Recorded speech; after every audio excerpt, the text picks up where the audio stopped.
Assalamualaikum warahmatullahi wabarakatuh. Perkenalkan, nama saya Muhammad Abid Abdillah. Di sini saya akan menjelaskan bagaimana paradigma baru pemikiran dakwah Islam. Seperti itu. Di sini kita belajar bahwa masalah yang kita hadapi di zaman yang modern ini, bagaimana agama itu dinilai tidak mampu dalam dimulai dari visi misi dakwah itu sendiri. Kita ketahui bahwa visi dari dakwah itu adalah bagaimana memperbaiki kualitas kehidupan masyarakat dalam segala aspek, dan misinya dakwah ini ialah mengatur seluruh ritme kehidupan dapat berjalan sesuai dengan nilai-nilai keislaman dan nilai-nilai luhur budaya yang berkembang di masyarakat. Seperti itu ya. Nah, kita akan membahas dua alur dakwah yang sedikit berbeda ya, di antara dakwah konvensional dan dakwah modern. Seperti itu. Dakwah konvensional mereduksi makna dakwah hanya sebatas kegiatan penyampaian pesan untuk mengubah laku, sikap, dan pandangan masyarakat agar sesuai ajaran Islam. Nah, sedangkan dakwah modern memaknai dakwah sebagai proses penyadaran dengan ucap, sikap, laku, aksi, atau teladan untuk mendorong manusia agar tumbuh dan berkembang sesuai dengan fitrah kesucian. Bagaimana bisa kita memberitahukan kebenaran sementara kita tidak mencontohkan bagaimana cara melakukannya? Nah, dakwah modern lebih menekankan pada hal itu. Seperti itu ya.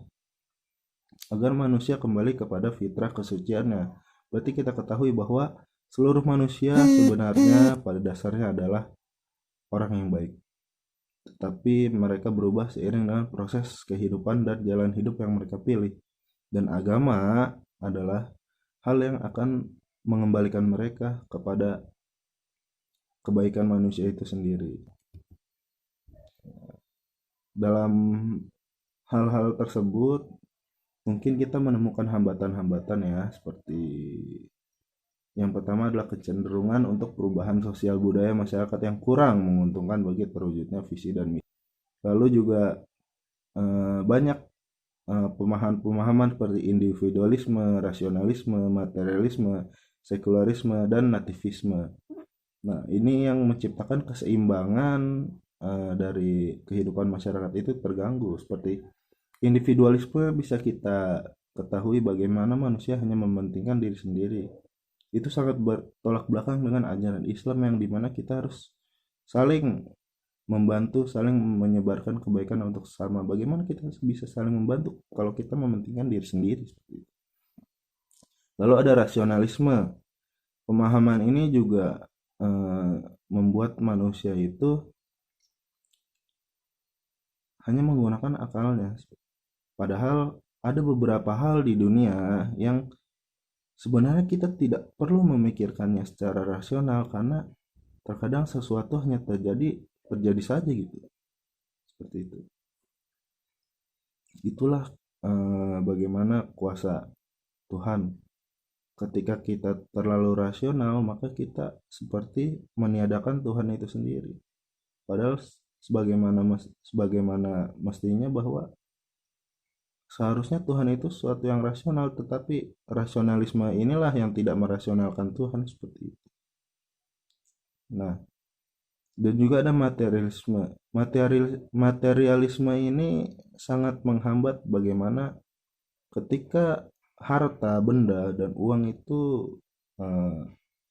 menggeser posisi agama, menggeser posisi ketentraman hidup, ketentraman batin.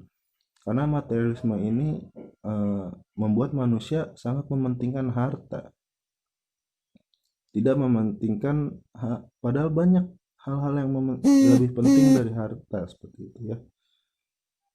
Lalu ada sekularisme. Sekularisme ini ialah bagaimana manusia itu mengelompok-kelompokkan sesama manusia sesuai dengan status sosialnya. Jadi Sekulerisme ini masalah yang sangat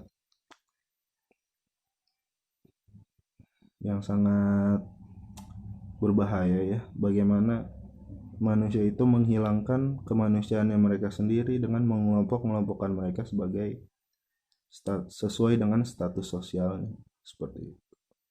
Dan nativisme ini kita ketahui bahwa bagaimana seseorang yang ingin menempuh jalur spiritualnya tetapi salah jalur sehingga menciptakan sesuatu pemahaman yang tidak rasional sama sekali dan berkaitan dengan hal-hal mistis yang tidak perlu dibesar-besarkan seperti itu menurut saya.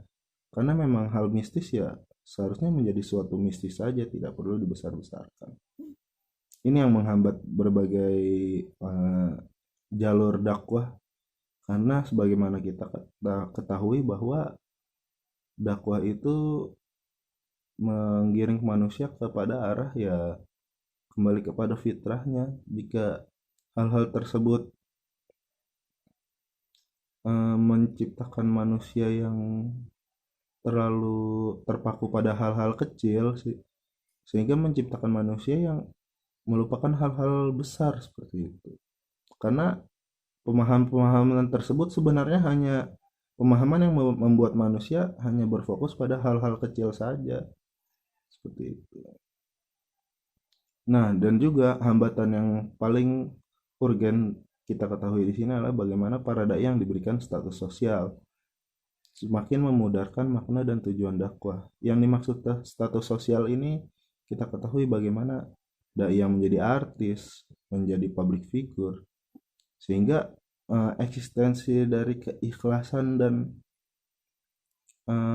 tujuan-tujuan mereka untuk memperbaiki masyarakat itu pudar karena diberi label seperti itu. Nah, yang terakhir ialah sebenarnya paradigma baru dalam pemikiran dakwah ini sangatlah solutif dalam menghadapi masalah-masalah di masyarakat. Tetapi kembali lagi, kuncinya dalam proses tersebut ialah untuk kembali kepada fitrah. Kita harus mengesampingkan dulu segala perbedaan, serta kita yang penting adalah berserah diri serta rasakan dengan hati nurani seperti itu, agar kita kembali menjadi manusia yang hakiki. Ya, seperti itu saja mungkin, kurang lebihnya mohon maaf. Assalamualaikum.